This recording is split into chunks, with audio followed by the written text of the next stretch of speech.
Very good morning, students.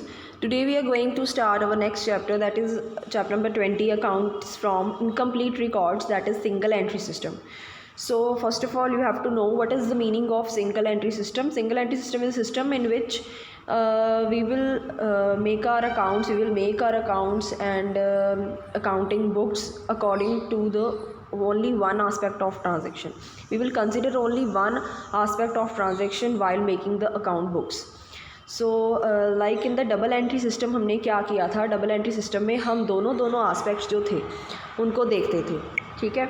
दोनों aspect mean to से कि डेबिट क्रेडिट और सारी तरह की ट्रांजैक्शंस जो रिकॉर्ड किया जाता था, चाहे वो इनकम है, कहीं से कोई एक्सपेंस आया है, कोई सेल हुई है, कोई परचेज़ हुई है, ठीक है, वो सारी चीज़ों को रिकॉर्ड किया जाता था। But in the single entry system we will make only the cash book transactions. हम कैश बुक के साथ रिलेटेड, कैश के साथ रिलेटेड जो ट्रांजैक्शंस हैं वही करेंगे।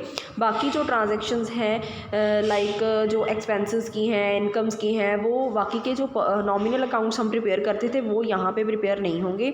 यहाँ पे सिर्फ दो तरह की जो है ट्रांजैक्शंस होंगी, एक तो कैश रिलेटेड ट्रांजैक्शंस, दूसरी जो है पर्सनल अकाउंट्स जो बनेंगे। पर्सनल अकाउंट्स जैसे कि किसी डेटर ने आपको पैसे देने हैं, आपने किसी को क्रेडिट पे चीज़ें जो है सेल की है, आप वो सेंड करो, आप वो लिखोगे, क्लियर। उसके बाद आप उसमें किसी क्रेडिटर को आपने किसी से पैसे लिए, आपने किसी से उधार पे चीज़ें ली हैं, तो आप उसका रिकॉर्ड मेंटेन करोगे, ठीक है। एग्जांपल लेते हैं कि जैसे कि आपकी कोई शॉप है, आप उसमें बिज़नेस कर रहे हो, तो वहाँ पे हम सिर्फ एक सिंपल अकाउंट्स बुक बनाते हैं जिसमें हम क्या करते हैं कि कैश हमारे पास कितना आया है उस चीज़ का रिकॉर्ड रखते हैं, कैश हमारे से कितना गया है उस चीज़ का रिकॉर्ड रखते हैं, किस पर्सन से हमने पैसे लिए हैं जो कि हमारे क्रेडिटर्स हैं, कितने पैसे लिए हैं, और किस पर्सन को हमने पैसे दिए हैं जो कि हमारे डेटर्स हैं और कितने दिए हैं, ठीक है, उस चीज़ का रिकॉर्ड रखते हैं। सो ये सारी चीज़ें रिकॉर्ड की जाती हैं सिंगल एंट्री सिस्टम में। डबल एंट्री सिस्टम में ये सारी चीज़ें रिकॉर्ड इसके अलावा भी बाकी चीज़ें जो हैं वो रिकॉर्ड की जाती हैं।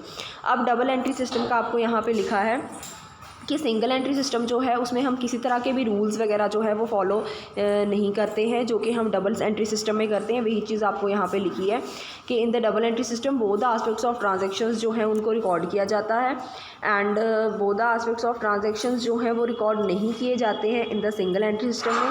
डबल एंट्री सिस्टम में जो है कुछ रूल्स फॉलो किए जाते हैं, बट सिंगल एंट्री सिस्टम में ये रूल्स फॉलो नहीं किए जाते। And cash book and personal accounts जो हैं वो डेटर्स एंड क्रेडिट्स के वो मेनटेन किए जाते हैं सिंगल एंट्री में। और nominal accounts and real account जो कि एसेट्स के अकाउंट हैं कि कितनी एसेट्स हैं हमारी, कितनी लायबिलिटीज़ हैं, कहाँ से हमने कोई एसेट न्यू परचेज़ की है, कि कोई न्यू लायबिलिटी अराइज हो गई है, वो सारे रिकॉर्ड जो हैं वो हम डबल एंट्री में करते हैं, क्लियर। सो नेक्स्ट आपने इसकी एक डेफिनेशन करनी है कि accounting records that are not maintain according to the double entry system. ऐसे अकाउंटिंग रिकॉर्ड्स जो कि डबल एंट्री सिस्टम के अकॉर्डिंगली नहीं मेंटेन किए जाते उसको हम क्या बोलते हैं, accounts from incomplete records and single entry system. So अगर आपको क्वेश्चन आए पेपर में अकाउंट्स फ्रॉम इनकम्प्लीट रिकॉर्ड्स, तो आपने यही चीज़ जो है एक्सप्लेन करनी है कि जो अकाउंट्स आप बिना रूल्स के फॉलो किए या फिर बिना डबल एंट्री सिस्टम को मेंटेन किए हुए जो रिकॉर्ड्स आप मेंटेन करते हो उसको हम क्या बोलते हैं, सिंगल एंट्री सिस्टम। अब नेक्स्ट आपकी बुक में यहाँ पे फीचर्स, एडवांटेजेस एंड डिसएडवांटेजेस दी हैं। इनको करने से पहले आपको ये डिफरेंस करना होगा। अगर डिफरेंस आपको इजीली समझ आ गया then features, advantages and disadvantages आप इजीली कर सकते हो। फीचर्स में क्या बताया है, आस्पेक्ट ऑफ ट्रांजैक्शन, जो कि बिल्कुल क्लियर है आपको कि इसमें बोथ आस्पेक्ट्स देखे जाते हैं। इसमें सिर्फ एक सिंगल आस्पेक्ट जो है उसको देखा जाता है, दोनों आस्पेक्ट्स जो हैं वो नहीं देखे जाते। देन अकाउंट्स मेंटेन, इसमें पर्सनल, रियल, नॉमिनल लाइक सारे अकाउंट्स इसमें मेंटेन किए जाते हैं, but in the single entry system only the personal accounts and cash book are maintain. Then trial balance जो इसमें प्रिपेयर किया जाता है पूरी तरह से डेबिट क्रेडिट देख के उसकी अरिथमेटिकल एक्यूरेसी जो है बुक्स की वो वेरीफाई की जा सकती है। ट्रायल बैलेंस इसमें बनता है, बट सिंगल एंट्री सिस्टम में ट्रायल बैलेंस नहीं बनता, इसलिए वहाँ की अरिथमेटिकल एक्यूरेसी जो है वो भी हम वेरीफाई नहीं कर पाते। देन आता है profit and loss.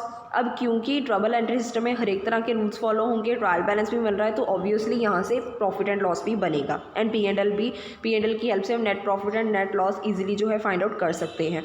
But single entry system में हम किसी तरह का P&L नहीं बनाते, यहाँ पे हम सिर्फ एक स्टेटमेंट्स ऑफ अफेयर्स एंड वैसे एक स्टेटमेंट बनाते हैं जहाँ से हम net profit and net loss की वैल्यू जो है वो निकाल लेते हैं, बट वो इतनी एडिकेट नहीं होती as compare to the value which is find out in the case of double entry system. ठीक है, तो उसमें जो निकली है वैल्यू उसके जैसे अच्छी नहीं होती, उसके जैसे एडिकेट नहीं होती, बिल्कुल करेक्ट नहीं हम कह सकते, क्योंकि इसमें हमने सारी चीज़ें रिकॉर्ड नहीं की है सिंगल एंट्री में। ठीक है, देन उसके बाद आता है फाइनेंशियल पोजीशन। अब क्योंकि डबल एंट्री सिस्टम में हम ट्रायल बैलेंस भी प्रिपेयर कर रहे हैं, P&L भी प्रिपेयर कर रहे हैं, बैलेंस शीट भी प्रिपेयर करते हैं, तो यहाँ पे हमारी जो बिज़नेस की फाइनेंशियल पोजीशन है वो हमें करेक्ट डिपिक्ट होती है। यहाँ से हम पता अच्छे से लगा सकते हैं कि हमारा बिज़नेस जो है वो एक्चुअली में कहाँ पे स्टैंड कर रहा है। But in the case of single entry system balance sheet इसमें प्रिपेयर नहीं की जाती, सिर्फ एक स्टेटमेंट ऑफ अफेयर्स जो है वो ही फाइंड आउट किया जाता है क्लोजिंग कैपिटल निकालने के लिए। सो यहाँ पे हमें नहीं पता चलता कि हमारे एसेट्स एंड लायबिलिटीज़ की एक्चुअल में अमाउंट क्या है, कहाँ पे वो स्टैंड कर रही हैं, एसेट्स बढ़ रही हैं कि लायबिलिटीज़ बढ़ रही हैं, इस चीज़ के बारे में नॉलेज उसमें नहीं होती है। सो फाइनेंशियल पोजीशन जो है वो करेक्टली सिंगल एंट्री सिस्टम से पता नहीं लगाई जा सकती। उसके बाद है एडजस्टमेंट्स। क्योंकि अब फाइनेंशियल जो है P&L अकाउंट भी यहाँ पे प्रिपेयर किया जाता है, फाइनल अकाउंट्स भी डबल एंट्री में प्रिपेयर किए जाते हैं, सो दैट्स वाई एडजस्टमेंट्स भी यहीं पे जो है की जाती हैं टाइम टू टाइम।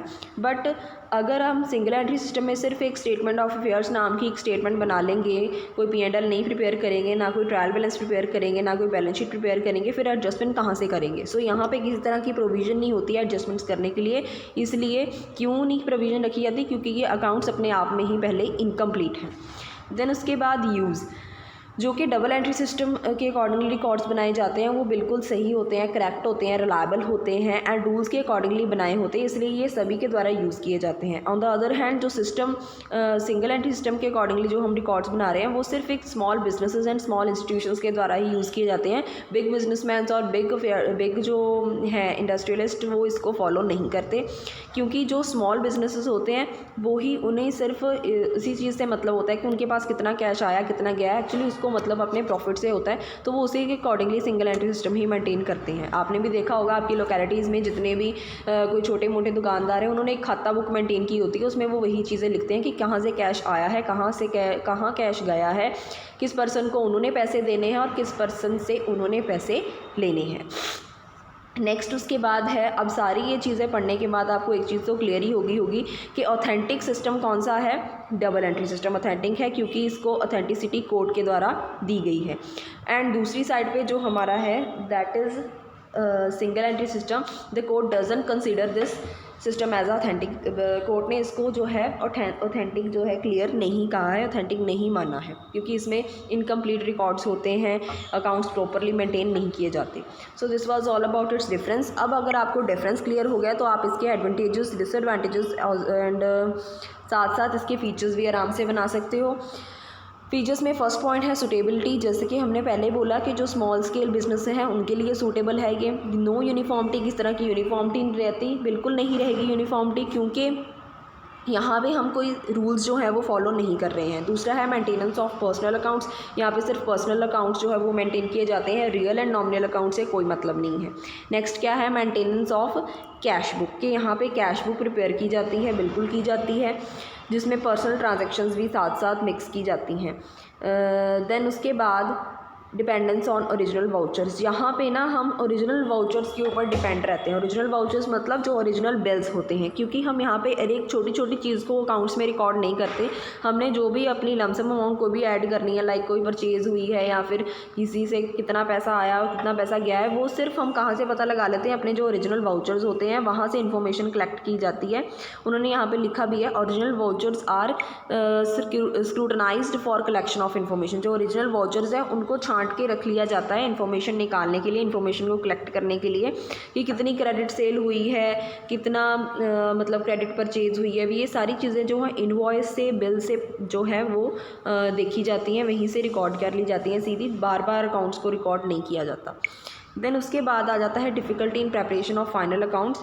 यहाँ पे क्योंकि नॉमिनल अकाउंट नहीं बनता, क्योंकि रियल अकाउंट नहीं बनता, इसलिए फ़ाइनल अकाउंट्स जो हम प्रिपेयर करते हैं, एक स्टेटमेंट ऑफ अफेयर्स जो हम बनाते हैं, वो बनाने में हमें मुश्किल होती है, ठीक है। देन उसके बाद आ जाती हैं इसकी एडवांटेजेस में पहले क्लियर है, सिंपल मेथड है, क्योंकि सिर्फ इसमें हमने कोई ट्रायल बैलेंस नहीं, कोई P&L कुछ नहीं बनाना होता, सिर्फ एक स्टेटमेंट जो है प्रिपेयर करते हैं। लेस एक्सपेंसिव है। डबल एंट्री सिस्टम जो है ऑब्वियसली एक्सपेंसिव है, क्योंकि वहाँ पे हमें प्रॉपरली बुक कीपिंग करनी होती है, बुक्स मेंटेन करनी होती है, CAs अपॉइंट्स करने होते हैं। इसी के साथ रिलेटेड आपका फोर्थ पॉइंट है, that is no need of expert knowledge of principles of book keeping. कि सिंगल एंट्री सिस्टम के केस में क्योंकि हमने सिंपल होता है, लेस एक्सपेंसिव होता है, यहाँ पे हमें किसी तरह के एक्सपर्ट की ज़रूरत नहीं पड़ती, क्योंकि हमने कोई रूल्स के अकॉर्डिंगली जो है वो अपनी ट्रांजेक्शन्स को रिकॉर्ड नहीं करना है, हमें किसी भी बुक कीपिंग की प्रिंसिपल्स को फॉलो करने की ज़रूरत नहीं पड़ती। सो यहाँ पे एक्सपर्ट्स की और एक्सपर्ट नॉलेज की ज़रूरत नहीं होती। देन उसके बाद है suitable for small businesses. I think it's clear to all of you कि स्मॉल बिजनेसेस के लिए ये सुटेबल है। देन उसके बाद आता है easy to ascertain profit and loss. Profit and loss यहाँ पे मेंटेन करना, एसरटेन करना बहुत ही ज़्यादा ईजी है। क्यों ईजी है? क्योंकि यहाँ पे सिर्फ हमें मतलब है कितना कैश आया है, कितना कैश गया है, जो इसका डिफरेंस है वो हमारे पास क्या हो जाएगा, प्रॉफिट। यही चीज़ से मतलब है और वो ईजिली निकल जाती है, ठीक है, as compare to the double entry system. Next उसके बाद इसकी डिसएडवांटेजेस आती हैं, जिसमें फ़र्स्ट ऑफ ऑल तो डिसएडवांटेज यही आती है कि अरिथमेटिक एक्यूरेसी नहीं होती, मतलब सही से हम एरर्स के चांसेस जो है बहुत ज़्यादा हो जाते हैं, सही वाली इन्फॉर्मेशन हमें नहीं मिलती, हमारा किसी तरह का भी एसेट्स के ऊपर कंट्रोल नहीं रहता है, हमें नहीं पता चलता कि हमारी एसेट्स जो हैं वो कितनी अब आज की डेट में कितनी है, पहले कितनी थी, किस तरह की कोई नॉलेज नहीं रहती। देन ना ही अगर हम ट्रायल बैलेंस नहीं बनाएंगे, बैलेंस शीट नहीं बनाएंगे, तो ऑब्वियसली हम प्रॉफिट एंड लॉस जो है ईजिली मेंटेन नहीं, डिटर्मिन जो है वो नहीं कर सकते, ठीक है। उसके बाद आ जाता है फाइनेंशियल पोजीशन पता नहीं चलती, बिल्कुल नहीं पता चलती, क्योंकि हम ना तो बैलेंस शीट बना रहे हैं अच्छे से, ना ट्रायल बैलेंस बना रहे हैं, डे टू डे चीज़ें, day to day expenses and incomes उसमें रिकॉर्ड ही नहीं कर रहे। देन यहाँ पे हमारा किसी तरह का भी इंटरनल चेक नहीं रहता, क्योंकि जब हम डबल एंट्री सिस्टम बनाते हैं वहाँ पे हम ये चेक करते हैं कि अगर हमारी बैलेंस शीट मैच हो रही है, इसका मतलब ये है कि हमारे किसी तरह के भी फ्रॉड्स एंड एरर्स नहीं हुए, और हम हर एक चीज़ रिकॉर्ड करते हैं तो उससे पता चल जाता है कि किसी तरह का भी एरर अगर हो गया है तो उसको हम साथ ही सही कर लेते हैं। बट अगर हम इनकम्प्लीट चीज़ें रखेंगे, अच्छे से रिकॉर्डिंग नहीं करेंगे, तो ऑब्वियसली हमारा कोई इंटरनल चेक नहीं रहेगा, एरर्स एंड फ्रॉड्स होने के चांसेस ज़्यादा होंगे। देन उसके बाद आता है difficult to ascertain the value of the business. यहाँ पे हम वैल्यू ऑफ द बिज़नेस जो है उसको अच्छे से नहीं फाइंड आउट कर सकते, क्योंकि हमें अपनी फाइनेंशियल पोजीशन ही नहीं अगर पता चली, तो गुडविल हमें कहाँ से पता चलेगी, हमें कहाँ से पता चलेगा कि हमारा बिज़नेस कहाँ पे स्टैंड कर रहा है, उसकी मार्केट में कितनी वैल्यू है। देन उसके बाद incomplete and unscientific system. Obviously I think ये पॉइंट सबको क्लियर है कि इसमें इनकम्प्लीट एंड अनसाइंटिफिक जो है ये सिस्टम है, क्योंकि इसमें कोई भी रूल्स फॉलो नहीं करे जाते, सारी ट्रांजैक्शंस को रिकॉर्ड नहीं किया जाता, that's why it is considered as a incomplete entry system. After that is comparative studies difficult, क्योंकि डबल एंट्री सिस्टम में क्या होता है, हम ईयर वाइज जो है मंथ वाइज हर एक तरह की ट्रांजैक्शंस उसमें रिकॉर्ड करते हैं, और उसकी वजह से हम कंपैरिजन कर सकते हैं कि हमारा इस साल कितना प्रॉफिट आया है और हमारा पिछले साल जो है वो कितना प्रॉफिट आया था, वो चीज़ को हम कंपेयर कर सकते हैं। But this is not possible in the case of single entry system, क्योंकि यहाँ पे अगर हमने अकाउंट्स ही इनकम्प्लीट बनाए हैं, अच्छे से बनाए नहीं हैं, ईयर वाइज को ट्रांजेक्शन्स को अच्छे से रिकॉर्ड नहीं किया है, तो हम कंपेरिजन भी नहीं कर सकते। So this was all about the single entry system, its features, merits, demerits and its difference. Next आते हैं हम सीधा इसके फॉर्मूला पे, जो आपने यूज़ करना है while finding out the sums, ठीक है, while solving the sums, जो आपने फॉलो करना है। कौन सा फॉर्मूला है, देखिए, profit is equals to capital at the end plus drawings minus additional capital introduce minus capital in the beginning. Capital at the end का मतलब आई थिंक सबको क्लियर होगा कि जैसे कि हम बिज़नेस जब स्टार्ट करते हैं तो हम एक कैपिटल लेके आते हैं, जिसको बोलते हैं हम कैपिटल इन द बिगनिंग, और साल के एंड में जो हमारे पास पैसा बच जाता है उसको हम क्या बोलेंगे, capital at the end. Then उसके बाद आ जाती हैं हमारे पास ड्राइंग्स के, जो भी हम ड्राइंग्स कर रहे हैं अपने पर्सनल यूज़ के लिए या फिर ऑफिस यूज़, पर्सनल यूज़ के लिए कुछ गुड्स हमने विड्रॉ की है या फिर कोई ऑफिस यूज़ के लिए हमने कोई चीज़ें जो है निकाली हैं, तो वो हमारी क्या कहलाई जाएंगी, ड्राइंग्स।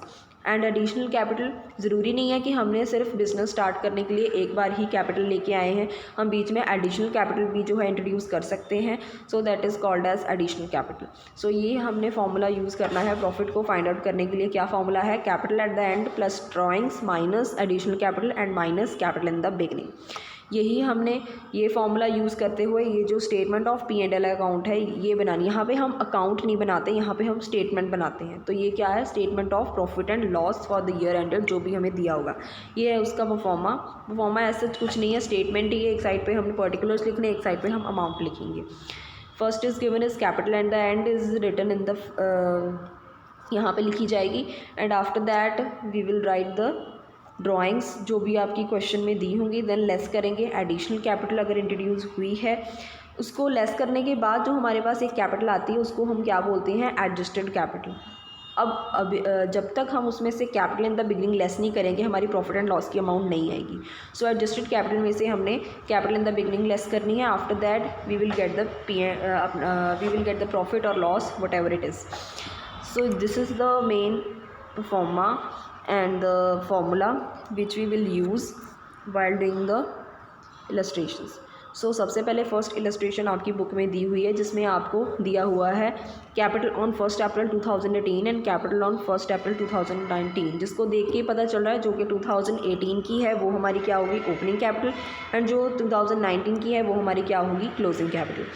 ड्राइंग्स हमें दी हैं जो कि पूरे साल के दौरान उन्होंने बताई हुई हैं कि 9600 की ड्राइंग्स हमने की हैं। एंड कैपिटल एक इंट्रोड्यूस की है 1 अगस्त 2018 को 4000 की है। तो ये हमारी क्या हो जाएगी, एडिशनल कैपिटल। अब इन सारी चीज़ों को फॉर्मूला में पुट करेंगे, स्टेटमेंट में लिखेंगे एंड प्रॉफिट निकालेंगे और लॉस निकालेंगे जो भी आएगा।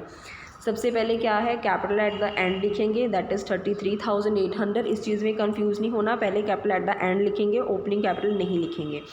उसमें ऐड करेंगे अपनी ड्राइंग्स जितनी भी है 9600 की। ड्राइंग्स ऐड करने के बाद उसमें से लेस करेंगे जो हमारी एडिशनल कैपिटल थी 4000 की। उसके बाद हमारे पास क्या आ जाएगा, एडजस्टेड कैपिटल। अब उसमें से लेस क्या करेंगे, जो हमें दी है कैपिटल इन द बिगनिंग 30,400 की, उसको लेस करने के बाद हमारे पास एग्जैक्टली जो अमाउंट आएगी that is the net profit earn for the year. इस तरह से आपने ये जो है सम्स करने हैं। नेक्स्ट एक इलस्ट्रेशन यहाँ पे भी दी है जिसमें उन्होंने ना बाकी सारी चीज़ें आपको सेम वैसे ही दी हैं, जैसे कि ये आपको दे दी है उन्होंने capital in the beginning and ये दी, sorry capital at the end दी है और ये कैपिटल इन द बिगनिंग दी है 2018 वाली, ठीक है। तो आप पहले तो कैपिटल एट द एंड लिखेंगे, उसके बाद विड्रू लिखा हुआ है कि इतनी अमाउंट उन्होंने हाउस होल्ड पर्पज़ के लिए विड्रू करवाई थी 84,200, तो वो हमारी ड्राइंग्स हो जाएंगी। लास्ट में एक लाइन लिखी है, he once sold his investment 20,000 at 2% premium and brought that money into the business, कि उसने कोई इन्वेस्टमेंट थी उसको उसने सोल्ड कर दिया 2% प्रीमियम पे। 2% प्रीमियम मतलब 2% ऐड करके उसमें ऐड किया, एक तरह का उसको बीच में एडिशन होगी इतनी अमाउंट की। तो वो हम कैसे निकालेंगे, 20,000 इंटू 2% करेंगे तो ये हमारे पास आ जाएगा सीधा 400।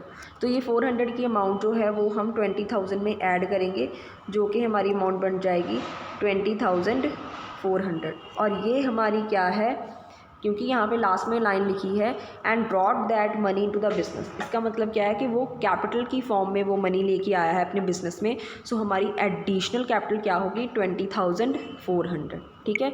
इस तरह से आपने ये जो है ध्यान से देख के जो है सम सॉल्व करने हैं, जो जो चीज़ें दी हैं वो निकालनी है। सो कई बार एक तो हो गया ये इस तरह की statement of profit and loss बनाते हैं, और एक हम यहाँ पे और बनाते हैं स्टेटमेंट ऑफ अफेयर्स। इसका बनाने का ये मतलब होता है कि कई बार हमको सम में कैपिटल एट द एंड जो है वो गिवन नहीं होती है। वो क्यों नहीं गिवन होती, क्योंकि हम उसको निकालने के लिए स्टेटमेंट ऑफ अफेयर्स यूज़ करना होता है। So capital at the and अगर हमारे सम में नहीं है तो हमारा जो प्रॉफिट एंड लॉस है वो नहीं निकल सकता जो भी है, क्योंकि कैपिटल एट द एंड से ही हमारा जो है वो सम स्टार्ट होता है। तो अगर ऐसा कुछ होता है तो सबसे पहले हमने यहाँ पे स्टेटमेंट ऑफ अफेयर्स बनानी होती है। स्टेटमेंट ऑफ अफेयर्स ऐसे कुछ इसका हार्ड एंड फास्ट टूल्स नहीं है। Statement of affairs balance sheet की तरह ही है, जिसमें एक जगह पे एसेट्स लिखी होंगी, एक जगह पे लायबिलिटीज़ लिखी होंगी। एसेट साइड जो भी हमें एसेट्स दी होंगी वो हम लिख लेंगे, और लायबिलिटी साइड जो भी हमें लायबिलिटीज़ दी होंगी वो लिख लेंगे। एक चीज़ आपको याद होगी, मैंने बोला था कि बैलेंस शीट का जो भी हमारा यहाँ पे ये जो बैलेंस आता है ये सेम होना चाहिए, टोटल इसका सेम होना चाहिए। तो ये चीज़ हमें पता है। तो बाई चांस अगर हमें एक यहाँ पे चीज़ ना भी गिवन हो, like capital at the and नहीं गिवन हो, आपको पता है कैपिटल जो है वो लायबिलिटी साइड पे डाली जाती है, तो हम एसेट्स में से लायबिलिटीज़ को लेस करेंगे और कैपिटल की वैल्यू निकालेंगे, ठीक है। क्योंकि आपने कई जगह पे ये फॉर्मूला भी पढ़ा होगा, आपकी बुक में फर्स्ट में फॉर्मूला दिया हुआ है, कैपिटल निकालने का फॉर्मूला क्या है, एसेट्स माइनस लायबिलिटीज़। तो ये कैपिटल निकालने के लिए हम स्टेटमेंट ऑफ अफेयर्स बनाते हैं, जिसमें जो गिवन होती है क्वेश्चन में एसेट्स वो लिखते हैं एसेट साइड में, जो गिवन लायबिलिटीज़ हैं वो लिख लेते हैं, जो बैलेंसिंग फिगर आती है that is our capital at the and, जो कि हम आगे अपनी स्टेटमेंट ऑफ P&L में पोस्ट करेंगे। सो इस तरह से ये निकाली जाती है। देखिए आपको सम दिया हुआ है, उन्होंने बोला है संजय ने स्टार्ट किया है फॉर्म 1 अप्रैल 2018 को विद द कैपिटल ऑफ 10,000 के साथ उसने एक अपना बिजनेस स्टार्ट किया है। सो ये तो क्लियर हो गया कि ये क्या है, ओपनिंग कैपिटल। एंड 1 जुलाई को उसने कुछ अमाउंट बोरो की है अपनी वाइफ से, and interest not get paid, और उसके ऊपर इंटरेस्ट नहीं दिया। अब उसने अगर अपनी वाइफ से कुछ अमाउंट बोरो की है तो हम इसको क्या बोलेंगे, लोन बोलेंगे। और क्योंकि संजय ने ये अपनी वाइफ से लिया है तो किससे कहेंगे कि लोन किससे लिया है, मिसेस संजय से जो है वो लोन लिया है। क्लियर। अब उसके बाद उन्होंने बोला है और उसने फर्दर कैपिटल जो है इंट्रोड्यूस की है 1500 की, ठीक है। बाद में हमें कैश भी दिया है, स्टॉक भी दिया है, डेटर्स भी दिए हैं, क्रेडिटर्स भी दिए हैं। मेन जो हमको चाहिए दैट इज़ अवर, क्या नहीं दिया है यहाँ पे हमें, कैपिटल एट द एंड। और उन्होंने बोला है ascertain the profit and loss account taking in the account 2000 for his drawings during the year, और ये मान के चलो कि 2000 की उसकी क्या है, ड्राइंग्स दी हुई है। अब अल्टीमेटली हमें सारा कुछ दिया है जो हमें चाहिए बैलेंस शीट में लिखने के लिए। तो सबसे पहले हम एसेट्स लिखेंगे, कैश, स्टॉक, डेटर्स, उसके बाद क्रेडिटर्स लिख देंगे, 6000 के हैं हमारे जो कि गिवन है हमें, ये रहे।